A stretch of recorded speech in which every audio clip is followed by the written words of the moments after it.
Hello po mga katambay, si Kamanong po sa Tambayang Makabayan. Ito po, meron po tayong pag-uusapan. Siyempre po, ito pong ayuda na ginagawa po ng mga politiko. Ito po, may napansin po ang isang dating sekretary ni Pangulong Duterte, press secretary na panahon ni Pangulong Duterte, si Atty. Roque, na sa panahon kasi ni Pangulong Duterte, hindi ganun ang ginagawa. Hindi epal. Ito po, mga sinungaling daw at epal na mga politiko ang ginagawa po sa panahon po ngayon. Pakinggan po natin ang balita at saka po tayo magkomento mga katambay. Tinawag na epal at sinungaling ng dating tagapagsalita ng palasyo ang Ulitin mga po, namimigay ng ulitin po natin mga katambay. Para maganda, malakas. Iyan natin. Ito po. Tinawag na epal at sinungaling ng dating tagapagsalita ng palasyo ang mga namimigay ng ayuda na may malalaking mukha ng mga politiko. Kung bakit? Alamin po natin sa report ni Angel Pastor. Nalalabas nila na sila ang nambibigay. May mensahe si former presidential spokesperson Attorney Harry Roque para sa mga politikong ipinagmamalaki ang mga ayudang ipinamimigay sa mga Pilipino na nakadikit ang kanilang mga mukha. Ani Roque, sinungaling ang mga ito dahil pinalalabas nila na sila ang namimigay na hindi naman sa kanila galing ang pera. Ako dapat talaga magkaroon ng anti-epalo na kasama sa parusa sa mga umeepal, sa mga binibigay na biyaya na galing sa gobyerno, permanent disqualification from public office. Kasi yan po ay isang palatandaan na sinungaling ang mga naglalagay ng mga mukha sa mga bagay-bagay na pinamumudmod sa taong bayan na galing naman sa kabilang taong bayan. Sinabi ni Roque wala silang karapatan na ilagay ang kanilang mga mukha dahil pera ito mismo ng mamamayang Pilipino. Ano nga naman ang karapatan nilang ilagay ang mga mukha nila dyan? Hindi naman nila pera yan. Pera ng taong bayan yan. Hindi po yan galing sa politiko. Galing po yan sa kabalang taong bayan. Para sa inyo po talaga yan. Sinabi rin ni Roque karapatan ng mga Pilipino ang makatanggap ng ayuda dahil ito ay obligasyon rin ng gobyerno.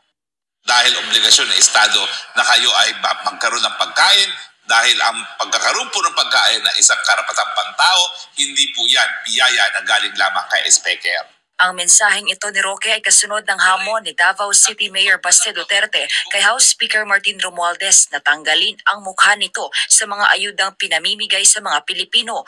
Hugot kasi ito ng alkalde sa ginawang pamimigay ng ayuda na puro mukha ni Romualdez para sa mga biktima kamakailan ng pagbaha sa Davao Region. Para sa Diyos at Pilipinas, kung mahal, Angel Pastor, SMNI News. Talagang makikita natin yung pagkakaiba mga katambay ng mga matitinong politiko na marunong mahiya, di ba? Na alam ng mga matitinong politiko na hindi nila pera yung pinamimigay, di ba? Pera ng taong bayan, pera ng taxpayer, di ba mga katambay? Nakita po natin na yung pagbabago magmula po sa mga administrasyon na mga nauna, puro may mga mukha talaga nila, di ba? Kahit sino. Di po ba? Na magmula sa mga Cory hanggang mga sinundan, puro tarpaulin na kilalaki po, di ba? Lalo pag nagpapamigay sila, nag-o-open po sila ng mga basketball court, di ba? Puro mukha ng mga politiko para sila nagpagawa, di ba? Pag nagbibigay ng mga tulong, mga karsada, di ba? Puro mukha ng politiko. Pero magmula nung maupo ang taga Mindanao, si Pangulong Duterte, Never nating nakita ang kanyang muka sa mga ginawa niya na proyekto, pamimigay ng ayuda. Wala. Puro galing sa gobyerno po ang nakalagay sa mga pinamimigay. Dahil yun po ay pera ng taong bayan. Ang taxpayer po, di ba? Ang Pilipino ang may-ari ng pera. Pero sa panahon ngayon, bumabalik na naman yung mga politiko na sinasabi ni Atty.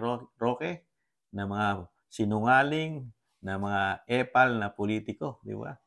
At sinasabi nga niya na dapat maglagay ng batas para sa mga ganyang epal at mga sinungaling na politiko na hindi naman nila pera, pero yung mga mukha nilang kilalaki ang inilalagay doon pagka sila ay nagbibigay ng ayuda na dapat ay hindi dahil hindi naman nila pera, di ba? Kaya lang, sino ang magbabalangkas nun at sino ang magpuproseso o magsusulong ng batas na yon, attorney? Ang tanong ni Kamanong.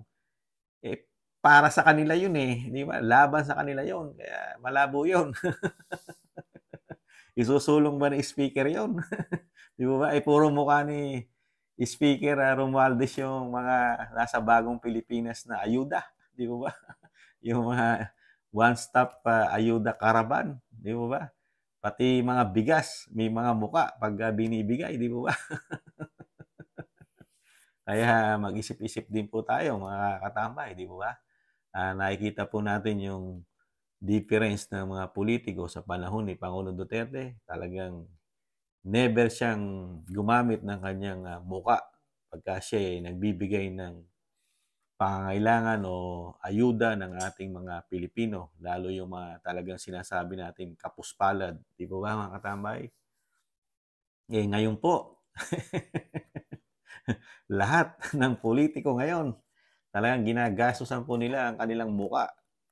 Mga hindi naman po libre yan, mga katambay. Yung mga muka na malalaki ng politiko, meron din pong pondo yan na nilalabas po. Karamihan dyan eh, malalaking halaga po. Dahil po yan eh, hindi lang naman isang piraso ang ipagagawa niyan. At nakita naman natin yung mga sizes, kilalaki. Eh, meron pong halaga bawat sizes po niyan. Kaya yung mga malalaki po, eh malaki po ang halaga noon, mga katamay. At yun po eh gagamitin nila hanggang sila ay tumakbo, di ba? Kaya napakarami po nilang talagang kailangang mga tarpaulin na lahat ng pupuntahan po nila. Eh talagang i-display po nila yung kanilang malalaking muka, mga katambay, na parang sila at parang sa bulsa nila galing yung mga ayuda na binibigay sa atin, di ba? Kaya mag-isip-isip din po tayo next year, halala na po. Di ba? Pagka may mga politiko na ganyan, epal, at talagang sinungaling daw, sabi ni Attorney Harry Roque, eh, mahirap pong maglingkod sa atin ng tapat. Di ba?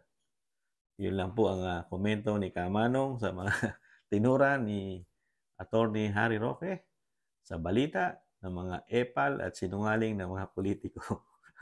Totoo naman po yun, di ba? Muli po, si Kamanong po, nag-iiwan po na mahalin natin ang ating bansa. Tis-tis lang po. Malapit na po ang ating VP Sara, ang susunod na ina ng ating bayan. Babangon tayong muli. Paalam. Bye-bye.